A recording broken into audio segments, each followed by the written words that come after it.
STT के charges बढ़ गए हैं, ट्रेडर्स खूंखार हो रहे हैं, मार्केट्स ने दिखा दिया है वो बिल्कुल भी कुछ नहीं है, और लोग ये सुन रहे हैं कि यार सबसे घटिया बजट है शायद।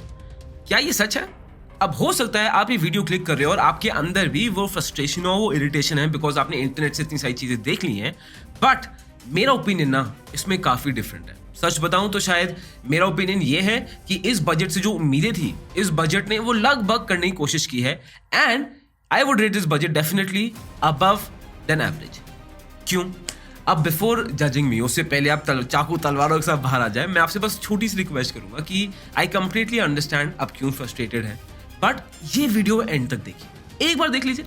क्या पता कि मैं आपको अपना लॉजिक दूंगा या आपको अब नया एक टैंजेंट मिल जाए सोचने के लिए, तो विन सिचुएशन है, या फिर आपको लगे लॉजिक एकदम ही रद्दड़ है, एकदम ही बेकार है, जो आप सोच रहे थे वही सही है, तो और भी बढ़िया है, राइट। और आप मुझे कमेंट बॉक्स में भी बताते ना ऐसा है तो कि मेरी सोच इंप्रूव कर जाएगी। तो सिचुएशन आपके लिए भी विन होने वाली है, मेरे लिए भी विन होने वाली है। और एक बार मैं आपको सिंपल भाषा में बजट पे चलते हैं, आज एग्जैक्टली हुआ क्या है।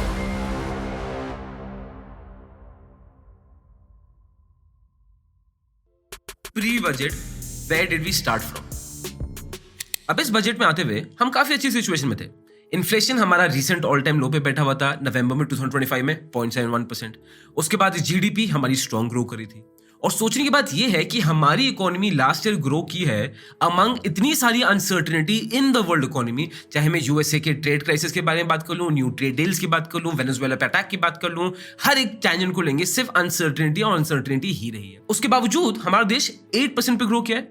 तो सर इस बार ना बजट का ऑब्जेक्टिव सिंपल था। इस बार ना ही कोई हेडलाइन चाहिए थी, इस बार ना ही कोई पॉपुलर स्कीम्स चाहिए थी। इस बार सिंपल चीज करनी थी कि इंडिया को ऐसे ही सर झुका के अपना 8% का ग्रोथ मार्क करते जाना है, सो दैट हम अपना टारगेट रीच कर लें, दैट बाय 2047 हम विकसित भारत तक बन पाए।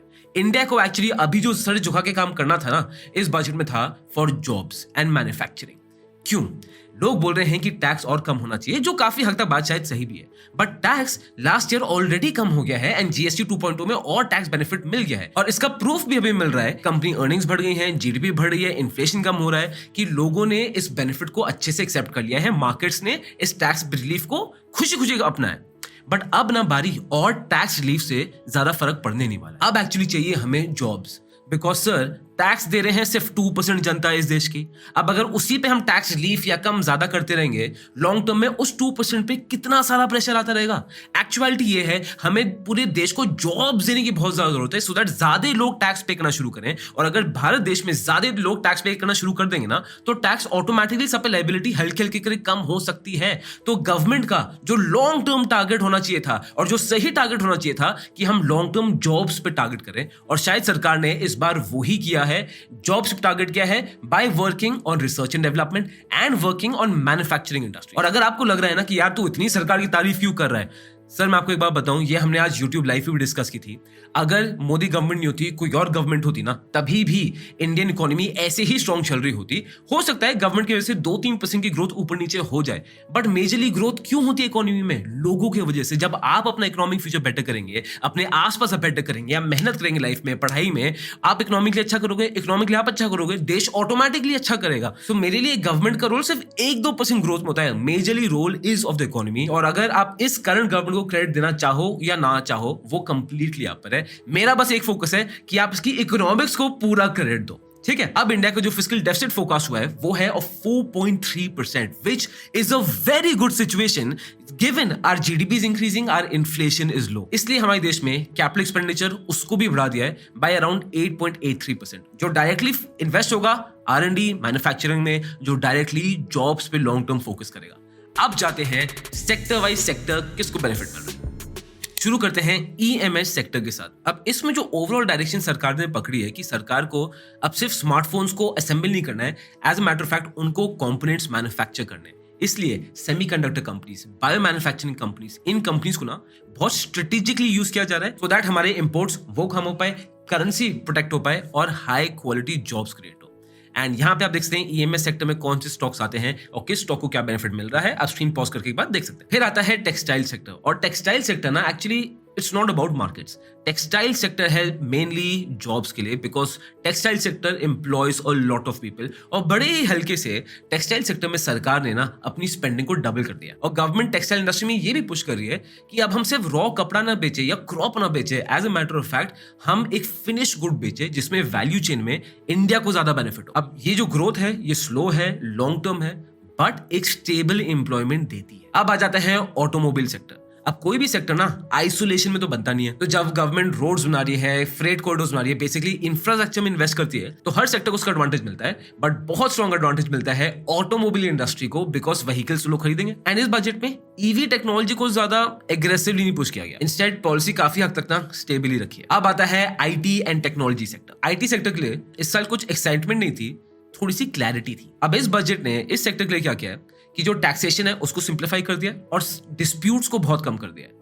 अब ये इंप्रूवमेंट होना obviously it's not going to make to the headlines, but एक आईटी कंपनी के लिए अब बहुत ज्यादा इजियर हो गया है कि वो बिजनेस में फोकस करे, डिस्प्यूट्स पे नहीं। अब आप मुझे एक ऑप्टिमिस्ट बोल सकते हो, बट आई सी इट कि यार this sends a signal to the global economy कि भाई हमारी IT industry is ready to just excel. अब आते हैं रेलवेज एंड इंफ्रास्ट्रक्चर। अब इंफ्रास्ट्रक्चर डेवलप करने में गवर्नमेंट पिछले 2-3 साल के बजट से काफी कंसिस्टेंट ही रही है, और रेलवेज के भी फास्ट कॉरिडोर्स आ रहे हैं जो आपका ट्रैवलिंग टाइम कट कर देंगे, रीजनल इकोनॉमीज को बूस्ट करते हैं, ओवरऑल लॉजिस्टिक्स बढ़ती है। और इंफ्रास्ट्रक्चर में जो पैसा स्पेंड होता है ना, वो आपको स्लोली ओवरऑल इकोनॉमी की ग्रोथ में दिखता है, डायरेक्ट रिजल्ट्स नहीं दिखते। ये है सम रेलवे स्टॉक्स, इसको आप एक बार स्क्रीन पॉज करके देख सकते हैं। फिर आता है pharma and health care sector. अब इंडिया ना जेनरिक मेडिसिन में ऑलरेडी काफी ज्यादा स्ट्रॉन्ग है, बट अब अगर इंडिया को लेवल अप करना है तो उसका टाइम है कॉम्प्लेक्स मेडिसिन खुद बनाना through research and development, and this is what the budget is trying to push. Research, biologics, future health care, और ये ना एक साल की कहानी नहीं होने वाली है, this is going to be a multi decade story. Tourism sector,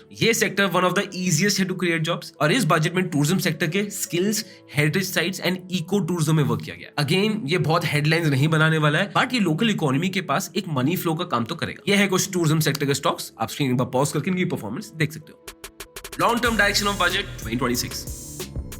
ये था साल सर जब इन्वेस्टर्स को खड़ा किया था हमारे देश में, बिकॉज इस साल जो गवर्नमेंट ने फोकस किया ना लॉन्ग टर्म डायरेक्शन पे, वो है long term investment in this country, long term wealth creation in this country directly, because जितना पैसा कैपिटल मार्केट्स में लॉन्ग टर्म के लिए आएगा, उतना ही नई मैन्युफैक्चर्स खड़े हो पाएंगे, उतने ही ज्यादा R&D हो पाएगी, उतना ही ज्यादा पैसा प्राइवेट और पब्लिक प्लेयर्स को मिल पाएगा, जिसके वजह से ग्रोथ बढ़ेगी, जॉब्स बढ़ेगी।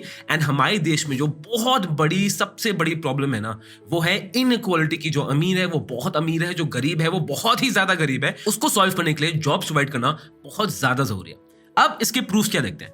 सबसे पहली चीज, गवर्नमेंट ने जो एनआरआईज इन्वेस्ट करते हैं हमारे फाइनेंशियल मार्केट्स में, उसका स्लैब इंक्रीज कर दिया है। उसके बाद गवर्नमेंट ने जो बॉन्ड्स है उसको थोड़ा और एक्सप्लोर करने की स्पेस दी है। उसके बाद मेरे लिए बहुत इंपॉर्टेंट चीज जो मुझे बहुत इंटरेस्टिंग लगी, डिविडेंड्स को टैक्स फ्री कर दिया है finally, and I think this is the fair thing to do.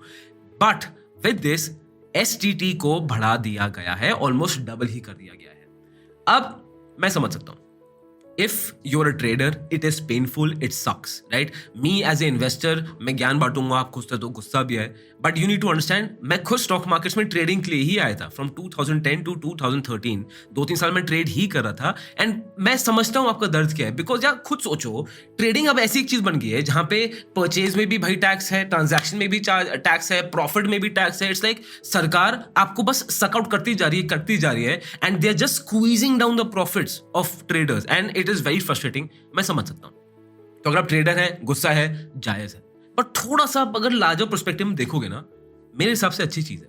क्यों? मैं इसको तोड़ता हूं। सबसे पहली चीज, अगर आप सेबी की रिपोर्ट्स को देखेंगे तो ज्यादातर more than 90% traders loss making है, एंड जो प्रॉफिट्स इस ट्रेडिंग्स के थ्रू कमाए जा रहे हैं वो इंस्टीट्यूशनल इन्वेस्टर ज्यादा कमा रहे हैं। तो टेक्निकली अगर एसटीटी बढ़ा दिया ना, तो government is actually charging the revenue of those institutional investors, अगर आप उस लॉजिक से सोचोगे तो।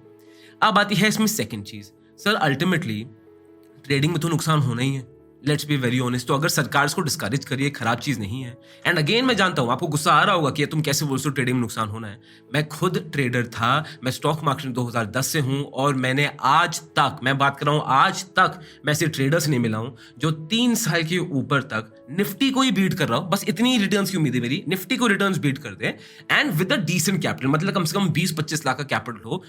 तो मैं अपने सब शब्द वापस ले लूंगा। मैं तो बात मानूंगा, मैं तो हर ग्रेट इन्वेस्टर की बात छोड़ दूंगा। ट्रेडिंग जो सब बोलते ट्रेडिंग खराब है, और मैं जेन्युइनली आपको तहे दिल से बोल रहा हूँ, I want you to prove me wrong, I want you to prove me wrong कि हर नहीं हर्ष ट्रेडिंग से पैसे बनते हैं, मैंने पूरा करियर बनाया है, आप प्लीज करिए, prove me wrong, and trust me I will be your biggest cheerleader अगर आप ये कर पाओगे तो। बट मेरे एक्सपीरियंस के हिसाब से जितनी मुझे विजडम मिली है, जितना मैंने चीज देखी है, ये पॉसिबल नहीं है। And I feel it is a good thing because facts भी प्रूव करते हैं ट्रेडिंग में प्रॉफिट नहीं होता है। एंड हाँ, ये स्टार्टिंग में रियलाइज करना मुश्किल है, but once you spend 1-2 years in stock market you will understand the reality, and I have trust in you that you will. So हाँ, तो I don't think it's a bad thing, अच्छी direction में ही जा रहा है। और अगर आप सोचोगे कि अच्छा भाई ये सरकार को क्या है, मैं जो करूं अपने पैसों के साथ, why does it matter to them, ये भी पॉइंट आपका सही है, बट इसमें आप लॉजिक समझो। लॉजिक ये है सर, आज एक नॉर्मल जनता ना, नॉर्मल आदमी स्टॉक मार्केट को ट्रेडिंग ही समझता है, उनको पता ही नहीं ट्रेडिंग और इन्वेस्टमेंट डिफरेंस क्या।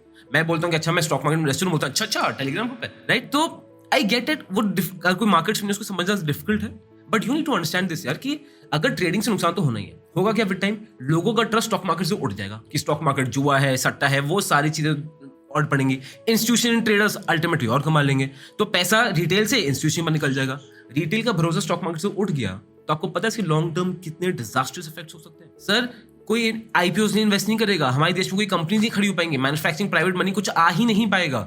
एंड दैट इज वाई मेरे हिसाब से it is a good thing that government has done STT को बढ़ा के ज्यादातर इंस्टीट्यूशन इन्वेस्टर्स ट्रेडर्स को ही चार्ज होगा। अगर आप मुझसे डिसएग्री करते हैं या मुझसे इरिटेटेड है, गुस्सा है, आप कमेंट बॉक्स में जाहिर कर सकते हैं, मैं आपका दर्द समझता हूँ, बट मैंने आपको लॉजिकल पॉइंट्स दिए हैं, आप मुझे बताइएगा if it would make sense to you और नॉट। ठीक है, इसके बाद काफी ऐसी चीजें हैं जिनसे मैं इस बजट में खुश नहीं हूं। सबसे पहली चीज, डिफेंस के बारे में कुछ भी बात नहीं की गई, इतना ज्यादा एक्सपेक्टेड था। Second, telecom sector, AGR dues को कम करना था, वोडाफोन आइडिया को बचाने की कुछ उम्मीद थी। एज ऑफ नाउ बजट में तो ठीक नहीं देखी, हो सकता है बजट डॉक्यूमेंट में डिटेल्स और आ जाए, राइट। उसके बाद मार्केट्स फॉल कर गए, राइट। मुझे समझ नहीं आया कि भाई बजट को आपने संडे पे सर क्यों रखा है। संडे को वॉल्यूम्स भी कम होती है और इतना अनहर्ड ऑफ था, और मार्केट्स भी फुल खुले हुए हैं। एंड रिएक्शन, या तो सरकार को पता था कि नेगेटिव आएगा तो संडे को कर दो, क्यों एसटीटी बढ़ा रहे हैं सो दैट कि ज्यादा मार्केट ना गिरे, बिकॉज वॉल्यूम इतनी नहीं होगी। But I don't think it was the right move. Sunday को एफआईएस भी यार मार्केट्स में नहीं होते, तो आई डोंट थिंक आज बजट करने का ज्यादा सेंस था। ठीक है, तो मार्केट्स अच्छा परफॉर्म नहीं किया, मैं भी इसका नेगेटिव मानूंगा। एंड कोई टैक्स रिलीफ नहीं दिया, ठीक है, मैं मानता हूँ टैक्स रिलीफ की जरूरत नहीं थी जो मैं बोलता हूँ, but still I would say कि अगर सरकार जॉब्स में थोड़ा फोकस करिए तो एलटीसीजी को भी कम करती, राइट। और ऐसा कर सकती थी कि चलो एलटीसीजी पहले 3 साल आपका रखे, इतना 10 लाख के ऊपर इतना पड़ जाएगा, वट एवर 10-12% पड़ जाएगा, but after 3 years, after 5 years of holding LTCG आप पे आइडियल नहीं होना चाहिए था, बट वो नहीं हुआ है। सो ये थे मेरी कुछ जिनसे मैं बहुत खुश हूँ, ये कुछ चीज़ें जिनसे मैं बहुत दुखी हूँ, तो इसलिए मैं इस बजट को ओवरऑल रेट करता हूँ above average. I will rate it easily 6.57 out of 10। And if you agree with me, जो शायद थोड़े कम होंगे, वो कमेंट बॉक्स में जरूर बताना। If you disagree with me, आप तो कमेंट बॉक्स में जबरदस्ती बताना, क्या पता मेरा माइंडसेट ठीक हो जाए। एंड अगर आपको लगता है ना ट्रेडिंग में एक्चुअली प्रॉफिट है, तो एक बार मेरी ये वीडियो देखो जहाँ मैंने आपको समझाया कि व्हाई आई से दिस, कि ट्रेडिंग में प्रॉफिटेबल होना is almost next to impossible. This content is only for education purposes. We do not provide any buy or sell recommendations. Please do your own research before making an investment decision. All the companies mentioned in the content have no association with us until mentioned otherwise in the video itself.